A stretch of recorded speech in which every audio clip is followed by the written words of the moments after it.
Assalamu alaikum dear students. I hope all of you are fine. Today we are going to start our chapter 2. Its title is Making of Pakistan. Making of Pakistan was not an easy project or task, as we all know very well. That was a long struggle of our great leaders to make this country an independent and an individual state. So, our very first topic is revivalist movement in the subcontinent. So many movements were launched during that period to make Pakistan to make an individual state for the Muslims of subcontinent. Muslim rules the subcontinent for more than 1000 years. However, when they deviated from the golden principles of Islam, their power and influence declined gradually. Realizing this, a number of religious scholars and reformers started movements for the revival of Islamic teaching and values.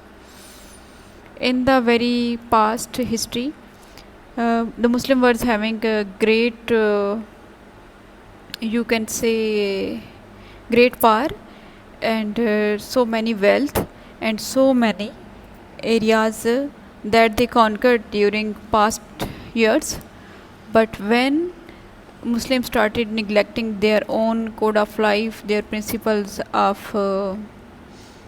Islam, so gradually they lost their respect, they lost their grandeur, they lost their government, their state.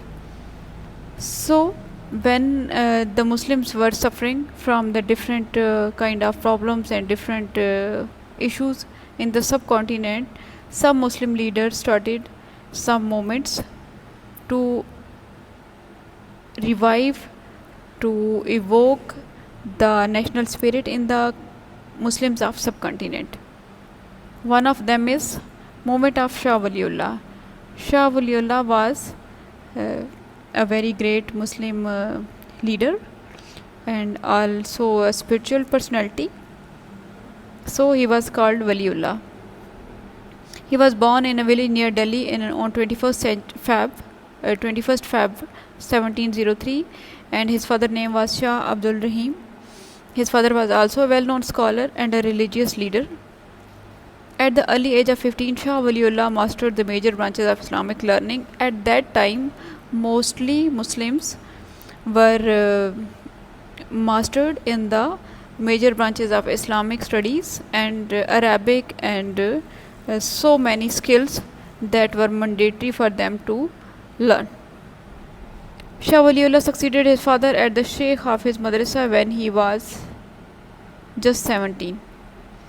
So after the Emperor of Aurangzeb Alamgir in March 1707, a wave of religious and moral degradation swept the Muslim of the subcontinent. Shah Waliullah very minutely analyzed the factors for the downfall and concluded that it was due to increasing influence of the non-Muslims.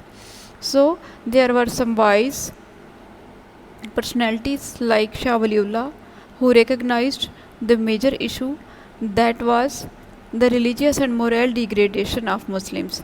And why that was happening at that time? Because Muslims started to ignore their own values, their religious values, and they faced the downfall in the subcontinent.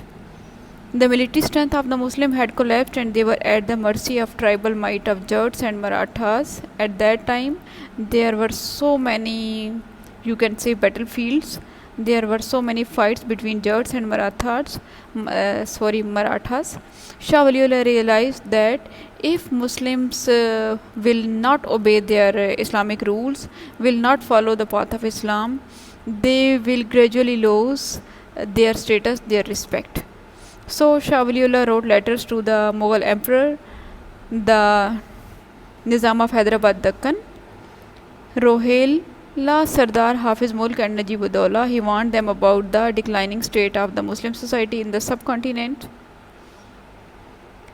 He also wrote to the ruler of Afghanistan, Ahmad Shah Abdali, and he requested him to save the Muslims from the cruelty and atrocities of Marathas. Shah Waliullah Major work was Persian translation of the Holy Quran. He also translated Holy Quran in the Persian languages, and he wrote book on different you can say different topics that are hadith, Islamic, fiqh and tafsir. And his most famous book, most famous work is Hijjatul Baligha. The message of his work is to spread Islam in the whole world, in the whole universe. So his son and successor Shah Abdul Aziz continued his mission, and he continued his madrasa Rahimia in Delhi. The name and the efforts of Shah Waliullah will be remembered whenever we will talk about the making of Pakistan, we will talk about the subcontinent, we will talk about the movement, especially revivalist movement.